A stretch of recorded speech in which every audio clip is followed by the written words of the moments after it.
Hi, Mystery Recapped here. Today, I am going to explain a Hong Kong Chinese culinary drama film called Cook Up a Storm. Spoilers ahead, watch out, and take care.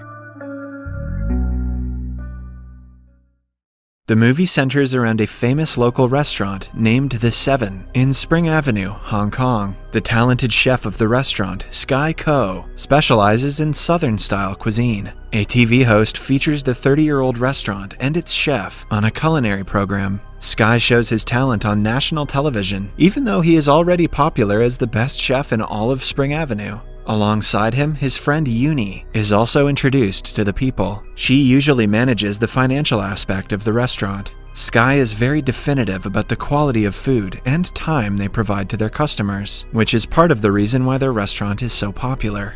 Most of the time, it is so packed that a queue of people has to line up outside the restaurant. That day, a rude customer barges in after breaking up the queue. Sky refuses to serve him, even though the customer boasts about the power and money he possesses. Before leaving, the man laughs at their small restaurant and discloses that his boss has invited a world-class chef to open a 3-star restaurant opposite to theirs. The thought scares Uni, but she dismisses it as a bluff. Meanwhile, in France, the crowned king and queen are welcoming their newborn son. They hold a massive ball to celebrate the birth and invite a world-class chef to cook for the guests. We are introduced to the said chef, Paul An. He is a Michelin-starred Korean chef trained in France. Paul has a special way of cooking that doesn't see boundaries in one particular style. He loves to mix cuisines from different countries and thus create innovative dishes. For the chef's special, he presents the queen with a dessert that looks like a red egg but is filled with mango puree and coconuts. Gross. The dish is inspired by the tradition that symbolizes red eggs as a blessing to the newborn. The delicious dish and the meaning behind it touch the royals' hearts, and they applaud Paul's brilliant work. After the successful ball, he and his assistant Mayo return to the restaurant that they currently work for. The owner and their co-workers welcome them with cheers, congratulating them on their success. The owner also announces that they have promoted Paul to the executive chef of the whole Art Nouveau franchise. The step is a huge one for him. However, to everyone's surprise, he declines the offer. Paul wants to return to Asia and pursue a bigger and higher ambition. He and Mayo have been invited by a Chinese businessman who wants to open a 3-star restaurant. The staff supports their decision and wishes them farewell. Back on Spring Avenue, one of Sky's regular customers informs him that the rumor about the new restaurant being established is true. The news is bittersweet for Sky because he wants his small colony to develop, but a new restaurant would mean fewer customers and more competition. When Sky was 10 years old, his father used to hit him and insult him for having no talent as a cook. One day, he abandoned Sky and chose to pursue his culinary career over being a father, with the excuse being that Sky couldn't even make a decent bowl of noodles. Imagine your dad leaving because of noodles. Ever since, Uncle Seven, the master and owner of the 7 restaurants, has taken care of him. He also taught Sky everything that he needed to know about food, unlike his father. Currently, Sky hasn't met his father in over 20 years and has no plan to reconcile with him. The following morning, Paul arrives in Hong Kong and goes to the market in search of a big grouper fish. The seller has only one of the fish and decides to sell it to Sky, knowing that he will cook it better. Paul argues, insisting that a shopkeeper shouldn't be biased. They get into a small argument before the seller cuts the fish in half for both of them.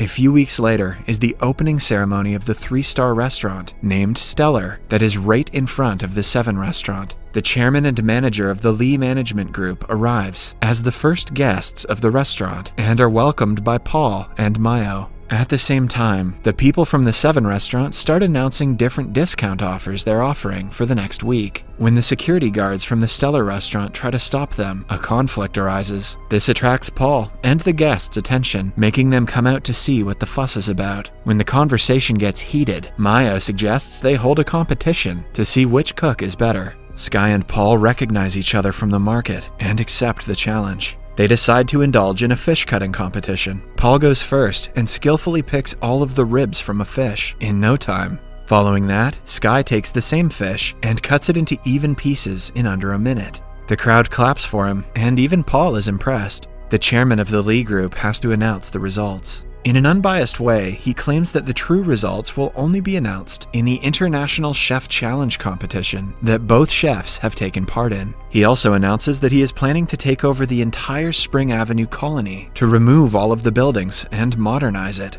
If Sky wins in the competition, the chairman is willing to withdraw his plan to preserve the heritage of the colony. However, if Paul wins, he will go through with the plan. With the future of the entire colony in his hands, Sky feels pressured, but still, he is determined to do his best. For the next few days, the number of customers at the Seven restaurant decreases. Uni is worried that they might soon go out of business, but Sky assures her that is not possible. He gives her the example of escargot and field snails, claiming that there will always be people who like one more than the other. They do not have to change their food to be better than the Stellar restaurant, because there will always be customers who like theirs better. The following day, Sky is met with disappointment when he goes to the market and finds out that the Stellar restaurant has bought all the good fish. The day is frustrating for the workers in the Seven restaurant until they find out that Sky has been selected for the culinary competition. He will soon go against Paul to be selected for the semifinals. But then, it is also announced that the victor will have to go against the two-time winner of the competition, Mountain Co.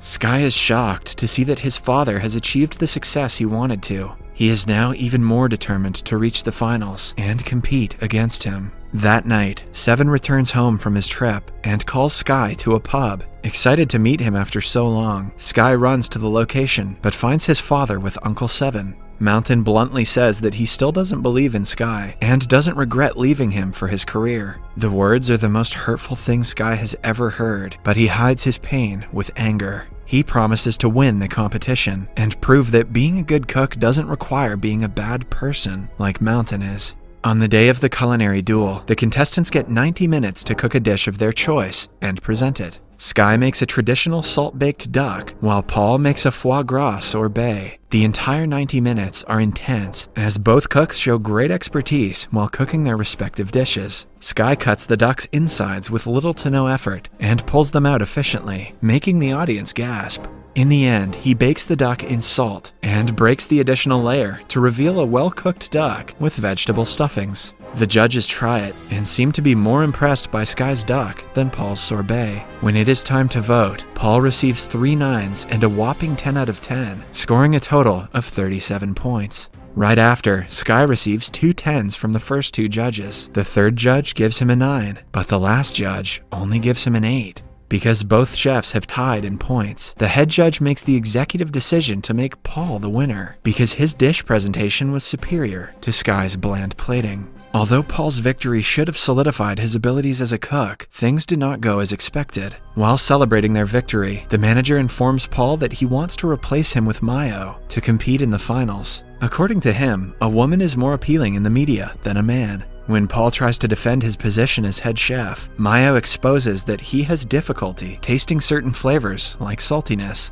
For the past few months, he has been using a notebook containing all his recipes to cook and can do nothing on his own. Mayo also discloses that she never wanted to befriend Paul and only sided with him to surpass him as a chef. Betrayed and hurt, Paul storms out of the restaurant, never to look back. That night, Sky bumps into a drunk Paul in front of an event stadium. They forget about their rivalry for a few minutes and share their past and troubles. Paul reveals that his father was a great chef and his dying wish was for Paul to be like him. Sky also tells him about his and Mountain's relationship. After the conversation, they find mutual respect for each other. They also throw bottles of alcohol at Mountain's picture on a billboard while cursing at him in Korean. Paul doesn't want to give up on the competition yet. Since he cannot take part as a representative of the Stellar restaurant, he decides to participate as an individual chef. After debunking the rule book, he even asks Sky to join him for the semifinals. At the same time, the manager of Stellar is at the Seven restaurant, urging Uncle Seven to sign away his restaurant to the Lee Group.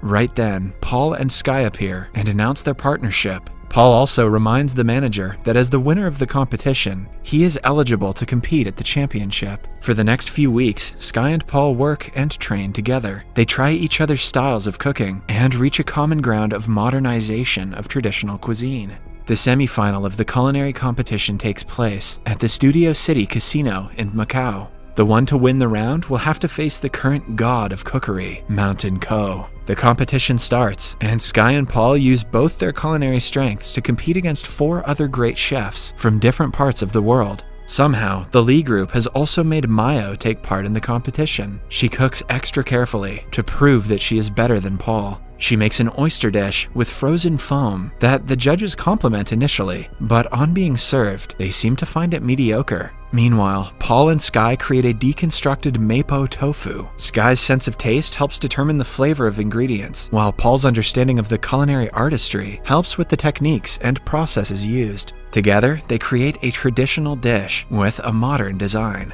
The judges compliment the dish in detail, thoroughly impressed by it. In the end, they win the competition and reach the finale. As everyone cheers, Paul looks at Mayo, who stands with her head low, ashamed that she betrayed him and couldn't prove herself. For the final round, only one of the chefs can compete against Mountain. Paul thinks that because of his lack of taste, he is ineligible to participate. He knows that Sky's desire to beat Mountain is a very personal one, hence he suggests Sky face Mountain in the finals. The following day, Sky stands face to face with his father. The competition asks them to cook anything they want in an hour. The father and son do not share words before the competition starts. Mountain immediately begins to cook, but Sky is distracted by his thoughts. He remembers how Mountain abandoned him and how much the people in the neighborhood mean to him. The thoughts overwhelm Sky and he can hardly focus. To get him to come back to his senses, Mountain splashes water at his son's face. The action brings Sky back and he immediately starts making dough.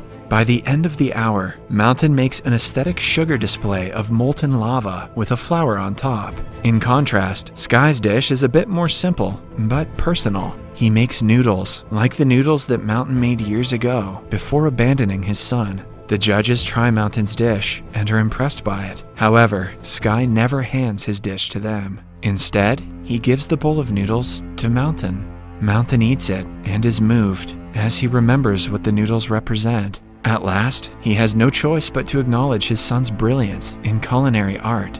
The winner of the competition is unclear, but the judges never got to taste the food. In the following scene, we see a crowd has gathered outside the Seven restaurant to celebrate the Chinese New Year. They enjoy a meal cooked by Sky and Paul together as a family. Subscribe for more videos like this, turn on notifications, and leave a like to help the channel out. Thank you for watching.